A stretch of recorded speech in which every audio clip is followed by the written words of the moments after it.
श्रीकृष्ण परब्रह्मणे नमः। श्रीमद्भगवद्गीता पंचमोऽध्यायः। कर्मसन्न्यासयोगः। अर्जुन उवाच सन्न्यासं कर्मणां कृष्ण पुनर्योगं च संससि यच्छ्रेय एतयोरेकं तन्मे ब्रूहि सुनिश्चितम्। श्रीभगवानुवाच सन्न्यासः कर्मयोगश्च निःश्रेयसकरावुभौ तयोस्तु कर्मसन्न्यासात् कर्मयोगो विशिष्यते। ज्ञेयः स नित्यसन्न्यासी यो न द्वेष्टि न काङ्क्षति निर्द्वन्द्वो हि महाबाहो सुखं बन्धात् प्रमुच्यते। सांख्ययोगौ पृथक् बालाः प्रवदन्ति न पण्डिताः एकमप्यास्थितः सम्यक् उभयोर्विन्दते फलम्। यत्साङ्ख्यैः प्राप्यते स्थानं तद्योगैरपि गम्यते। एकं साङ्ख्यं च योगं च यः पश्यति स पश्यति। सन्न्यासस्तु महाबाहो दुःखमाप्तुमयोगतः योगयुक्तो मुनिर्ब्रह्मा न चिरेणाधिगच्छति। योगयुक्तो विशुद्धात्मा विजितात्मा जितेन्द्रियः सर्वभूतात्मा भूतात्मा कुर्वन्नपि न लिप्यते।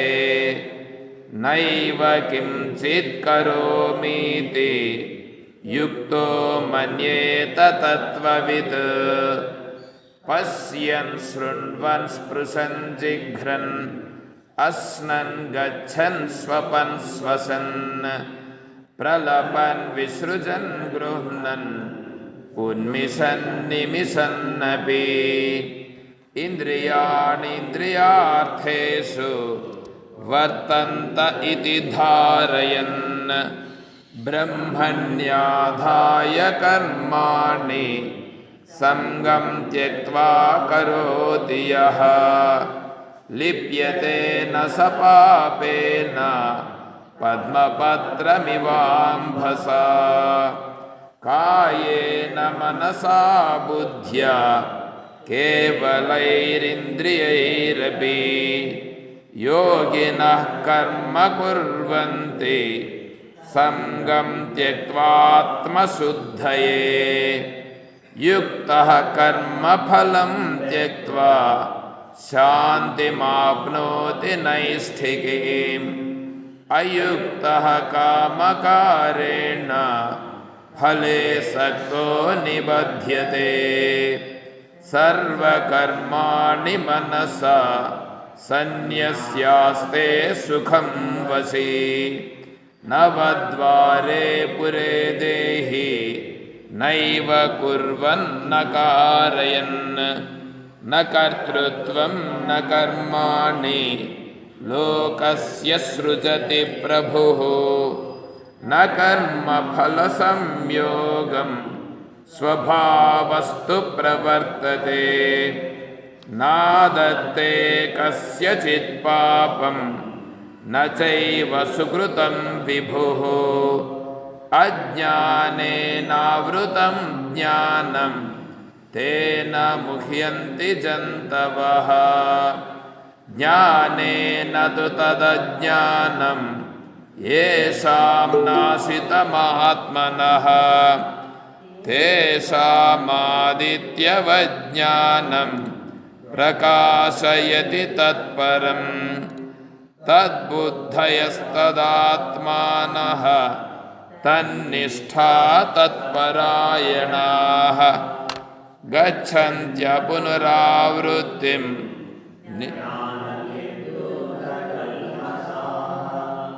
ವಿದ್ಯಾ ವಿನಯ ಸಂಪನ್ನೆ ಬ್ರಾಹ್ಮಣೇ ಗವಿಹಸ್ತಿನಿ ಸುನಿಚೈವ ಸ್ವಪಾಕೆ ಚ ಪಂಡಿತಾಃ ಸಮದರ್ಶಿನಃ ಇಹೈವ ತೈರ್ಜಿತಃ ಸರ್ಗೋ ಯೇಷಾಂ ಸಾಮ್ಯೇ ಸ್ಥಿತಂ ಮನಃ ನಿರ್ದೋಷಂ ಹಿ ಸಮಂ ಬ್ರಹ್ಮ ತಸ್ಮಾತ್ ಬ್ರಹ್ಮಣಿ ತೇ ಸ್ಥಿತಾಃ ನ ಪ್ರಹೃಷ್ಯೇತ್ ಪ್ರಿಯಂ ಪ್ರಾಪ್ಯ ನೋದ್ವಿಜೇತ್ ಪ್ರಾಪ್ಯ ಚ ಪ್ರಿಯಂ ಸ್ಥಿರಬುದ್ಧಿರಸಮ್ಮೂಢೋ ಬ್ರಹ್ಮವಿದ್ ಬ್ರಹ್ಮಣಿ ಸ್ಥಿತಃ ಬಾಹ್ಯಸ್ಪರ್ಶೇಷ್ವಸಕ್ತಾತ್ಮ ವಿಂದತ್ಯಾತ್ಮನಿ ಯತ್ಸುಖಂ ಸ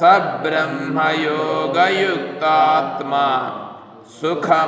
ಸುಖಮಕ್ಷಯಮಶ್ನುತೆ ಯೇ ಹಿ ಸಂಸ್ಪರ್ಶಜಾ ಭೋಗಾ ದುಃಖಯೋನಯ ಏವ ತೇ ಆದ್ಯಂತವಂತಃ ಕೌಂತೆಯ ನ ತೇಷು ರಮತೆ ಬುಧಃ ಶಕ್ನೋತಿ ಹೈವ ಯಃ ಸೋಢುಂ ಪ್ರಾಕ್ ಶರೀರ ವಿಮೋಕ್ಷಣಾತ್ ಕಾಮಕ್ರೋಧೋದ್ಭವಂ ವೇಗಂ ಸಯುಕ್ತಃ ಸ ಸುಖೀ ನರಃ ಯೋऽन्तಃ ಸುಖೋऽन्तರಾರಾಮಃ ತದಾन्तಜ್ಯೋತಿರೇವ ಯಃ ಸ ಯೋಗಿ ಬ್ರಹ್ಮನಿರ್ವಾಣಂ ಬ್ರಹ್ಮಭೂತೋऽಧಿಗಚ್ಚತಿ ಲಭಂತೆ ಬ್ರಹ್ಮನಿರ್ವಾಣಂ ಋಷಯಃ ಕ್ಷೀಣಕಲ್ಮಷಾಃ ಛಿನ್ನದ್ವೈತಾಯತಾತ್ಮಾನಃ ಸರ್ವಭೂತಹಿತೆ ರತಾಃ ಕಾಮಕ್ರೋಧವಿಯುಕ್ತಾನಾಂ ಯತೀನಾಂ ಯತಚೇತಸಾಂ ಅಭಿತೋ ಬ್ರಹ್ಮನಿರ್ವಾಣಂ ವರ್ತತೆ ವಿದಿತಾತ್ಮನಾಂ ಸ್ಪರ್ಶಾನ್ ಕೃತ್ವಾನ್ ಬಹಿರ್ಬಾಹ್ಯಾಂ ಚಕ್ಷುಷೈವಾಂತರೆ ಭ್ರುವೋಃ ಪ್ರಾಣಾಪಾನೌ ಸಮೌ ಕೃತ್ವಾ ನಾಸಾಭ್ಯಂತರಚಾರಿಣೌ ಯತೇಂದ್ರಿಯಮನೋಬುದ್ಧಿಃ ಮುನಿರ್ಮೋಕ್ಷಪರಾಯಣಃ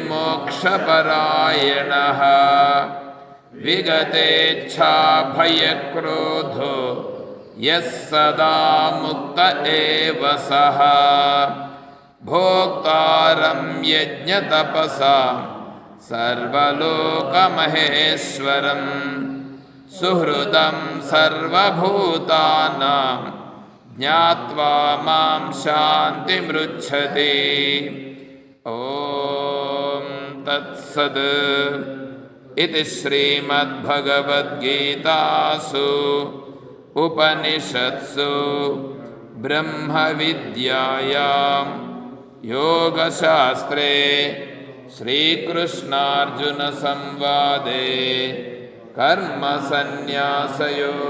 ನಾಮ ಪಂಚಮೋऽಧ್ಯಾಯಃ ಅಥ ಷಷ್ಠೋऽಧ್ಯಾಯಃ ಆತ್ಮಸಂಯಮಯೋಗಃ ಶ್ರೀಭಗವಾನುವಾಚ ಅನಾಶ್ರಿತಃ ಕರ್ಮಫಲಂ ಕಾರ್ಯಂ ಕರ್ಮ ಕರೋತಿ ಯಃ ಸ ಸನ್ಯಾಸಿ ಚ ಯೋಗಿ ಚ ನ ನಿರಗ್ನಿರ್ನ ಚಾಕ್ರಿಯಃ. ಓಂ ತತ್ಸತ್.